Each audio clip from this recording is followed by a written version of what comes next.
Namo tassa bhagavato arahato samma sambuddhassa. Namo tassa bhagavato arahato samma sambuddhassa. Namo tassa bhagavato arahato Samma Sambuddhassa. Sadhu, sadhu, sadhu. Let's pay homage to our teacher, Pinatu Kusami Nwanse. May he have long life and good health, and may he realize the Four Noble Truths in this Gautama Buddha's dispensation. Sadhu, sadhu, sadhu. Namo Buddhaya. Today's Dharma sermon is sponsored by the family living in Sweden. That is Mrs. Rasika Kudhetige Nilsson, as well as Mr. Robert Nilsson, as well as Aston Nilsson. And so the whole family has joined together to support this Dhamma sermon. The main reason for this sermon is to wish Mr. Robert Nilsson long life and good health and happiness on his 56th birthday. So today we're going to listen to a beautiful sermon that was taught by none other than our great teacher, the Supreme Buddha. You see, a Supreme Buddha doesn't come into the world frequently. Not just that, it's very rare for a person to become a human. You might be wondering, how is that possible? There are billions of people all over the world. Is it really that rare to be a human? But you see, just because we have 2 arms, 2 legs, and a mind, this time around, doesn't mean that happens all the time. You see, we came into this world knowing nothing, and we're leaving this world knowing nothing. So we need to understand there are a lot of things out there that we don't know about. This world, there's more than one meets the eye. The Buddha explains, Kicho manusa patilabo. Getting a human life is extremely rare. Kicha machana jivitang. To develop your life as a human is very difficult. Kicha sadhamma samana. To listen to the Dhamma is very rare. What you're listening to right now is very rare. Kicho buddhanang upado. A Buddha appears in this world very, very rarely. So we need to understand, a person called the Buddha is very rare. Why? Because he's the only one, without the help of any teacher, he's the only one who can realize our own life. And not just that, the whole world. And so the Buddha, though we don't know about it, the Buddha explains that there are other worlds. There are heavenly worlds, hell worlds, ghost worlds. Sounds crazy, right? But it's true. The Buddha explains there are all these different types of worlds, and we've been born in such places again and again. So what we first need to understand is, though we live in this era, 2025, we need to understand that we're just living under the normal views of today's society. But we need to understand the things we learn today will change. In another 50 years, the things we learn right now become extinct. It changes over time. The Buddhist teachings isn't like that. It's swakat. It's akalikai. It's well taught and timeless. Okay? So the Buddha explains a small story. And what I want you to do is to listen to this story and get the message. What do you need to do? Listen to this story. It's a true story. And get the message out of this. The Buddha one day talks to the monks. And he says, "Dear monks, back in those days, there used to be a battle between devas and asuras. We call devas heavenly beings. And asuras are called titans. There was a battle between gods and titans. And the leader of the gods, his name was King Sakka. And the leader of the asuras, his name was Vepachitti. Are you with me here now? So the first king, the king of the gods, is King Sakka. The other team, the other side was the Titans. Who is their leader? Vepachitti. Okay, so now you're with me, okay? So now the Buddha is explaining this story. It's very beautiful, okay? Then the Buddha says, Vepachitti, the Lord of the Titans, he gathers his team. He gathers the group of Titans and say, hey, we're about to go to war now with the gods. Be ready.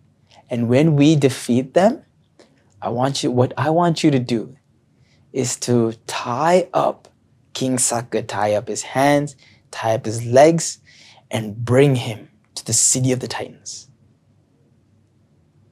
And then King Sakka, the leader of the gods, tells his crew, hey, gods, gather here. We're going to go to war with the Asuras. So what I want you to do is, when we defeat the Titans, I want you to grab hold of Vepachitti, tie up his arms, tie up his legs, his neck, and let's bring him to the city of the gods. Okay? So what happened was, they went to war. So these devas and titans always go to war. And this time around, Vepachitti got caught. And they brought him to the city of gods. Now that Vepachitti, that titan god, that titan leader, is bounded. And the gods, led by King Sakka, are standing around him. Now he's bonded, Vepachitti. And now what he's doing is, he's cursing. He's yelling. He's scolding at who? King Sakka. What is he doing now? He's cursing him. He's yelling at him. He's scolding him. He's saying all these bad words. And so then King Sakka's driver is called Matali. This Matali asks God Sakka, why are you listening to these harsh words of Vepachitti? Why are you being patient with him? Is it because you're scared of him? Or are you weak? So now what I want you to do is grab a hold of this message. What is said here is, what the topic of this discussion is when people bring harsh words, when we have to face harsh words, what are we supposed to do? Okay, so here, King Sakka, he's not just, don't think he's just a leader of a god. He's a person who practices the Buddha's teachings. He's a person with a well-developed mind. He's a god who is a stream enterer, a person who doesn't have to face suffering in his life anymore. So this King Sakka is now listening to Vepachitti yell at him, scold at him. And his driver is like, why are you being patient with him? Why don't you do something? Why don't you hit him? Why don't you scold him back? King Sakka says, it's not because I'm scared that I'm being patient with him. It's not because I'm weak or anything. But how could a wise person like me fight with a fool like him? So what is the characteristic of a wise person? Patience. What is the characteristic of a fool? Revenge, fighting back. So what does God Sakka say? By me being patient, that is a characteristic of me being wise. If I retaliate, if I fight back with Vepachitti, that brings me down to his level. The level of who? The level of foolish people. So a wise person like me, why would I go down to the level of a fool? Why would I fight back? Matli says, fools will be angrier and they will try to fight back more if no one keeps them in check.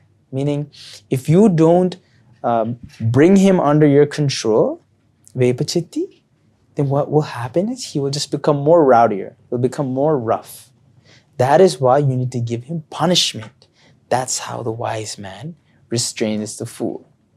So what does he say? Wise people restrain others through punishment. That's how you can control people. That's what the driver is saying here. But then King Saka says, I think that when one knows others are angry, if you know someone is angry, if you maintain your peace. Now, think about how hard that is. Someone's coming at you with anger, though you're blameless, and you protect your peace. Here, King Saka is saying, that's the best way to control the fool. Now, Mathli says, okay, you're saying if you're patient, that's how you should protect. That's how you control a fool. You shouldn't punish them. You should not do anything. Mathli says, there's clearly a fault there. When somebody's patient with a foolish person, that foolish person thinks that, oh, this person's being patient with me because he's scared of me. He's scared of me. So isn't that true? Don't we think like when someone is patient with us, we think it might be because they're scared of us. The driver continues. He says, the fool will just cause more trouble to the patient one, just as a herd of bulls charges towards one who flees. So there he gives an example, just like a person who runs away from a bull. What does the bull do? It just runs behind that person. But here King Saka says something amazing. This is the best part of this teaching. He says, it doesn't matter whether one thinks or not, oh, he's being patient with me because he's scared. If someone thinks like that, that's no problem. That's not my concern. There is a great benefit in cultivating good qualities within oneself. There is nothing better than patience. So now what I want you to do is think. A person is coming at you with harsh words, or they're blaming you in a crowd, amongst others. And clearly this person is blaming you. Would you choose patience or would you choose retaliation? Because we have pride. We don't want our pride to get ruined. What we do is if someone blames us, we think of a quick comeback. We think of something quick to say back. Why? We need to protect our pride. We need to protect our reputation. And so we fight back. But here, King Saka says, I don't care what anyone thinks. I think the best thing in the world is to protect my qualities, and that's what I'm going to do. There's nothing better than patience. Even though the strength of a fool is called power, in reality, there's no power there. So because a fool tries to fight, we think that fool has a power. But really, there's actually nothing there. There's no essence, there's no power there. No one can challenge the patience of the one who is guarded by the Dhamma. Meaning, even though a foolish person will try to fight you, will try to get under your skin, might say things to you, all they're doing is gaining unwholesome things in their own mind. That brings them more pain. You being patient brings nothing but benefits to you. Normally, when we're patient, we think we're sacrificing here. It'd be better if I just yell at them, if I just scolded them. But here, God Saka is saying, there's nothing better than patience. My practice is practicing patience. I'm not going to go beyond that. Meaning, I'm not going to put that patience to the side and do something else. I'm going to protect this patience no matter what. If one gets angry at another angry person, they just make things worse for themselves. The one who doesn't repay an angry person with anger, they win the hard battle. So if another person is angry and you become angry with them, that's just bad for the both of you. The more you both go back and forth, the more worse things become. Here Saka says, if you are patient when another person is angry, you win the hard battle.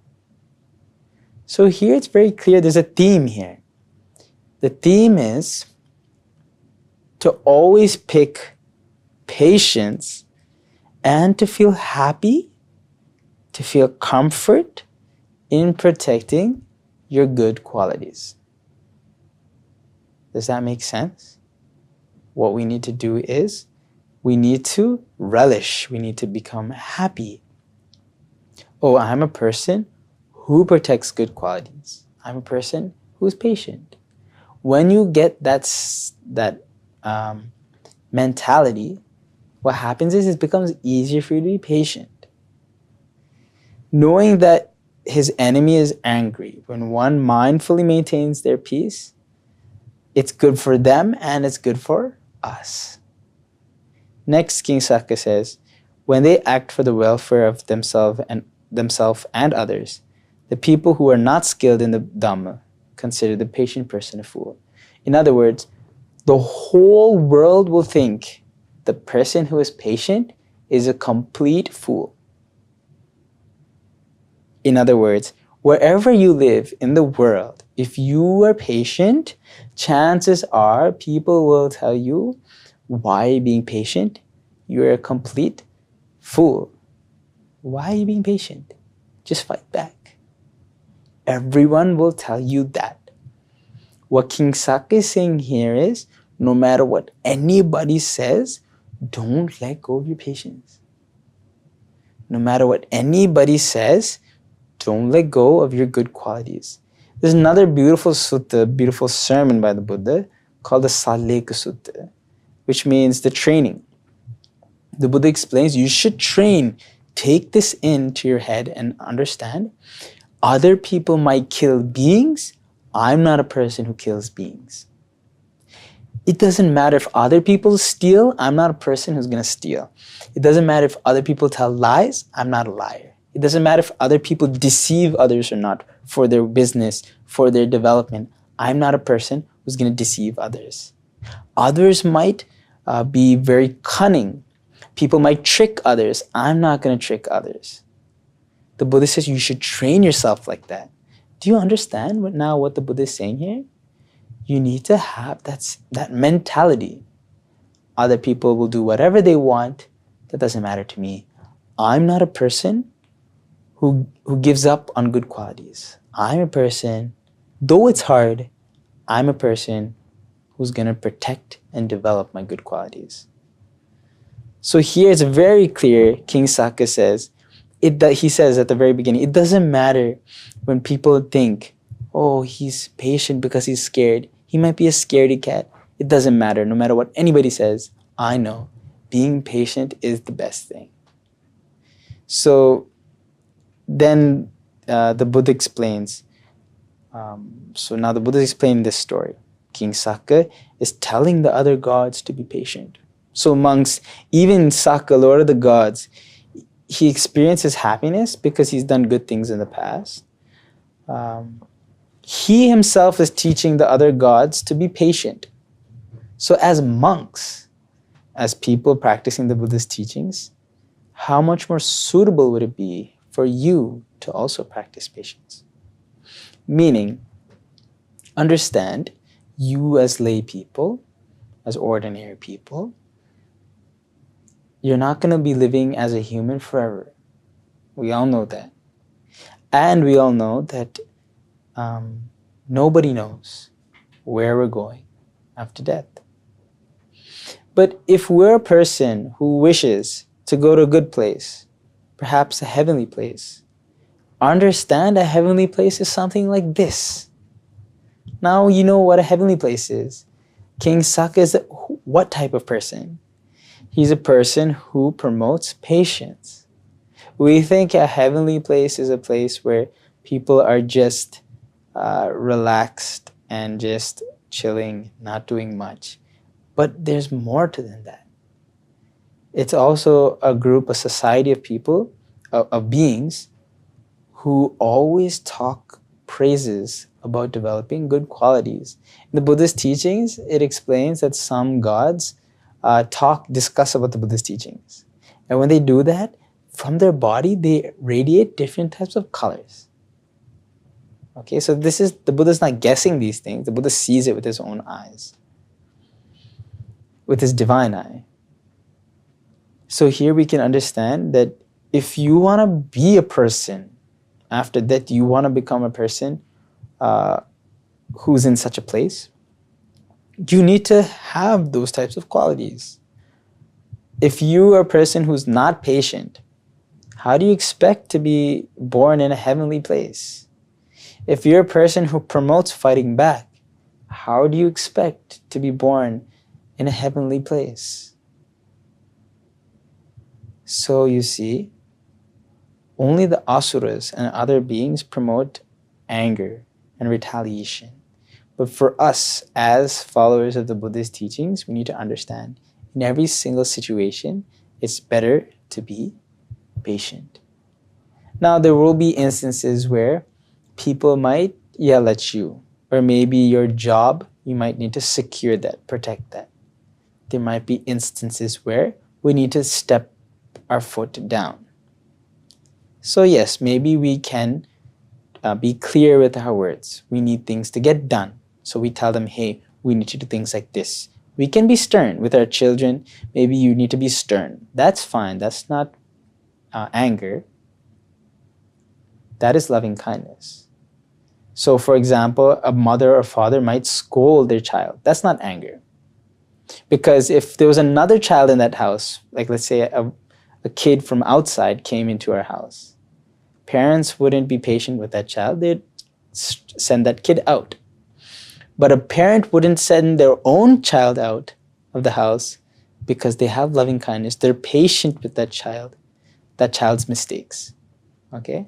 So even though parents get angry with their children, that's not really anger, that's loving kindness. So here when we talk about patience, we need to understand patience means when parents always scold their children, that's patience. Because they wouldn't be scolding other kids. They scold their own kids because they want the best for them. So here patience means something we need to develop towards our parents, towards people. And when we're in the workplace, sometimes we need to get work done. We need to protect our job. So it's fine to talk directly to people, to get things done. However, it's not good to deceive others or to break our precepts, to tell lies or to harm others. Now that is stepping over the line. Is that clear? So here we're talking about being patient and developing good qualities, but we don't want to step over the line where we're harming people for the sake of livelihood, where we're deceiving others for the sake of our living. That we don't want to do. But we can be direct with our words and we can protect our job. That's being patient. Because sometimes people think being patient means letting people run over you, letting people take control of your life. That's not what patience is. So we need to clearly understand the difference between what patience is and what patience is not. Because sometimes we think patience means letting people run over your life, letting people take charge of your life. That's not what patience means. Sometimes we need to protect our job, and we can't be patient with that. We need to make sure our words are clear, and we need to get a certain task completed. However, we shouldn't let go of our patience or our good qualities for the sake of deceiving others for a job, or for the sake of harming others for our job or for our children. That is something we shouldn't do. Okay, so we need to know what is patience and what is not patience. So here it's very clear. Just imagine, normally when we hear about gods, we hear all these different types of stories. But in the Buddhist teachings, when we hear about gods, it's always connected with the association of noble friends and developing good qualities. So we need to really understand why it's important to develop good qualities. Another thing is, we always need to remember that it's always better to be patient. And now let's, for a few moments, practice some loving kindness meditation. So everyone keep your back up straight and listen carefully to my words. And for a few seconds, let's practice loving kindness meditation. Close your eyes and listen carefully. May I be free from anger. Be free from ill will. Be free from jealousy. Be free from mental suffering. Be free from physical suffering. May I live in peace. May I live happily. May I be free from anger. Be free from ill will. Be free from jealousy. Be free from mental suffering. Be free from physical suffering. May I live in peace. May I live happily. May all beings in this place be free from anger. Be free from ill will. Be free from jealousy. Be free from mental suffering. Be free from physical suffering. May all beings in this place live in peace. May all beings in this place live happily.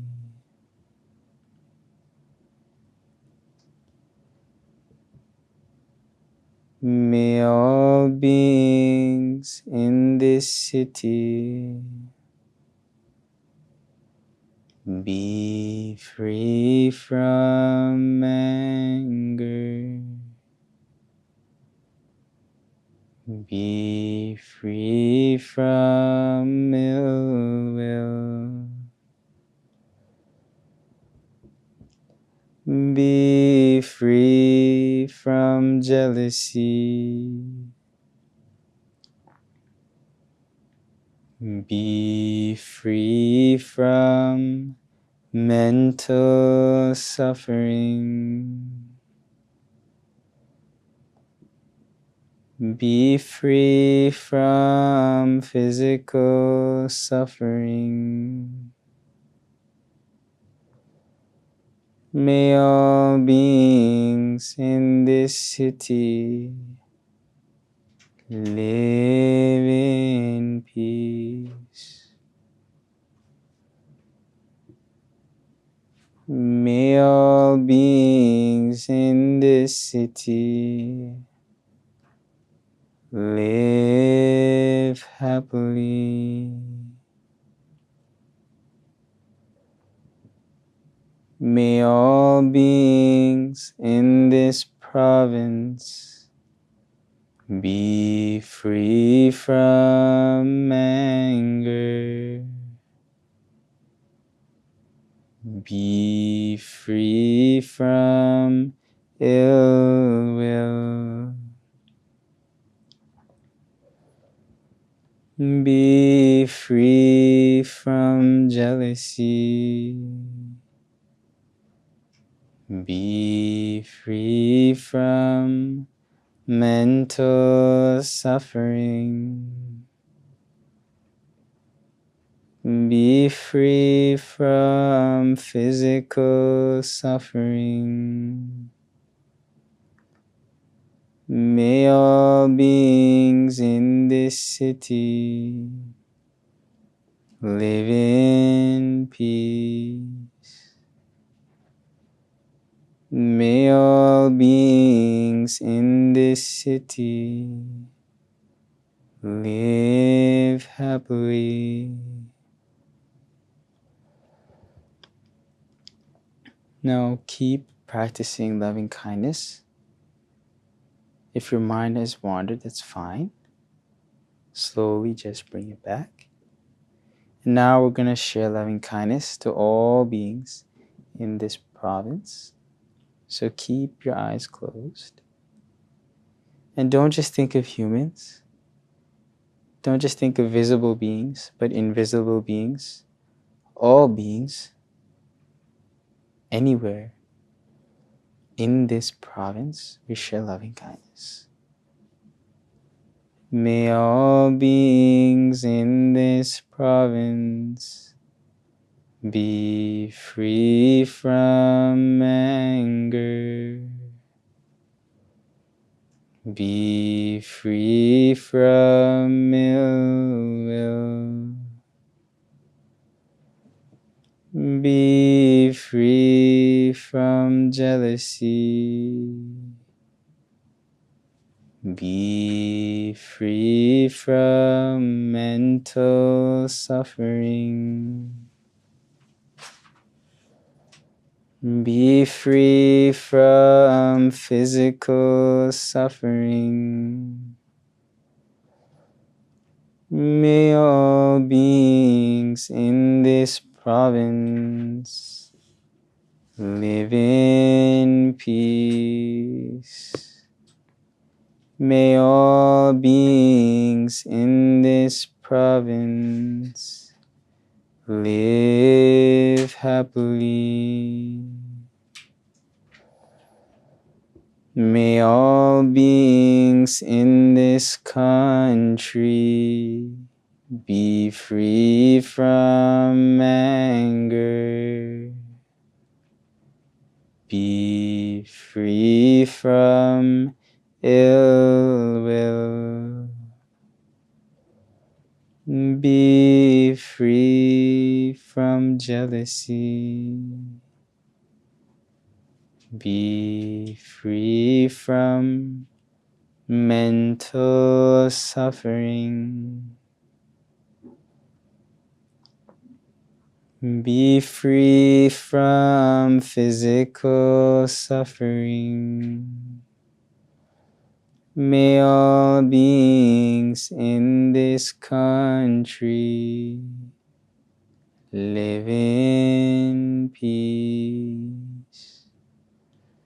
May all beings in this country live happily.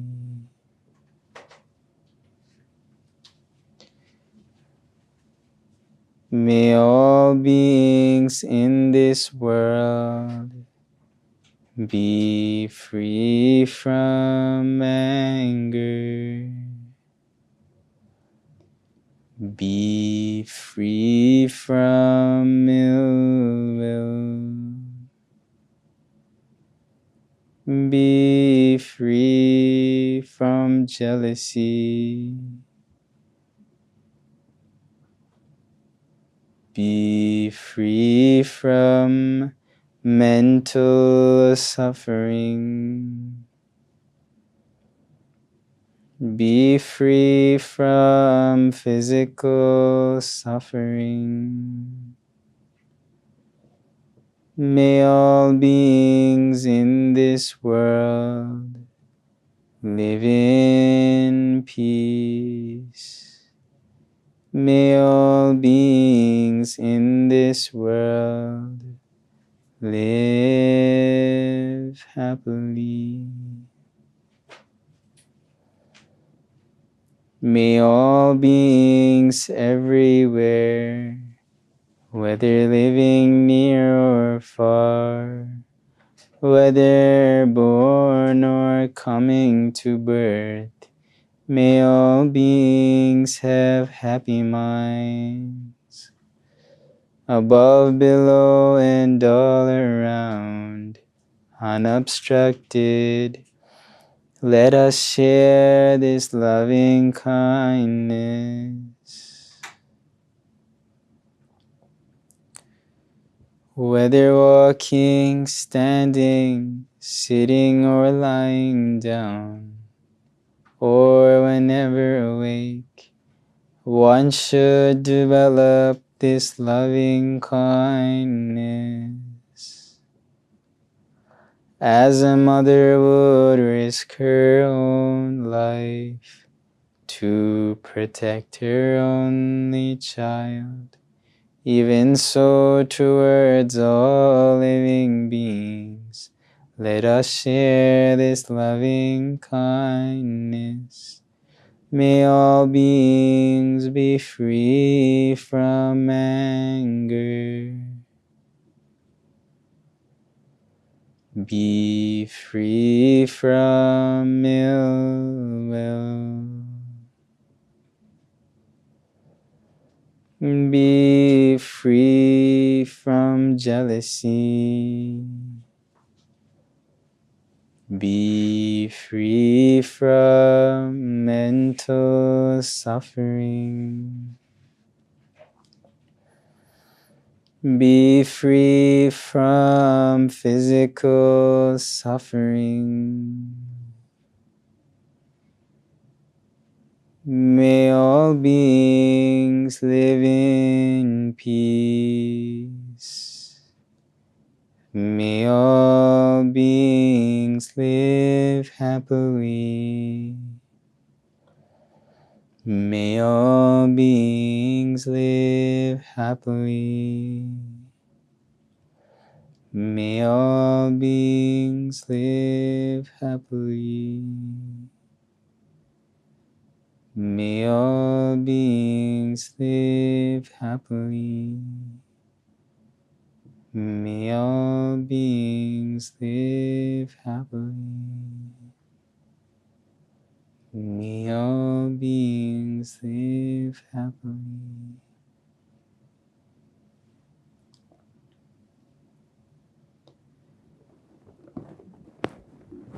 Sadhu, sadhu, sadhu. So now we practiced loving kindness meditation. And not just that, we also learned one story from Samyutta Nikaya, the connected discourses of the Buddha, regarding King Sakka. So the Buddha praises this King Sakka very much because he's always a person who praises patience. Before becoming a Buddha, before becoming King Sakka was a very patient person as a human. And then after death, he became a Lord of Gods. So you too, we all need to understand and identify what we want to do. Just as kids, we learned a lot at school and we had this idea of who we wanted to become. In the same way, we should have an idea of where we want to go after death.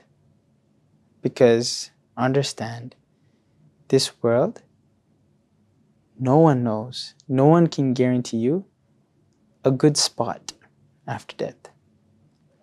All people can do is take whatever you have with you right now. People can invest in you, or they can scratch and claw away from you. They can take out all the money in your bank.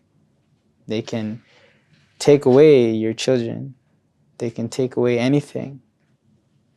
But what they can't take away are the good deeds you do and the good results that come with it. So painstakingly, whether people are watching or not, what we have to do is we have to do good qualities, whether people are watching or not. And that's precisely why the Buddha tells us to meditate, to practice loving kindness meditation and other types of meditation, so that we can fortify our minds, have a strong mind. And when we do these things, we reflect the type of beings that are born in a good destination, like a heavenly place. Do you think you can become a heavenly being or a human again after death by being angry? No. So understand, every action you do has a result. Every action you do has weight behind it. Every intention you have, every intent behind every thought, behind every word, behind every act, there is weight behind it. So that's why the Buddha explains, Yadi sangmapati bijam, whatever seed you sow, that is going to be the result. Meaning, if you sow an apple seed, you will get an apple tree, not a mango tree.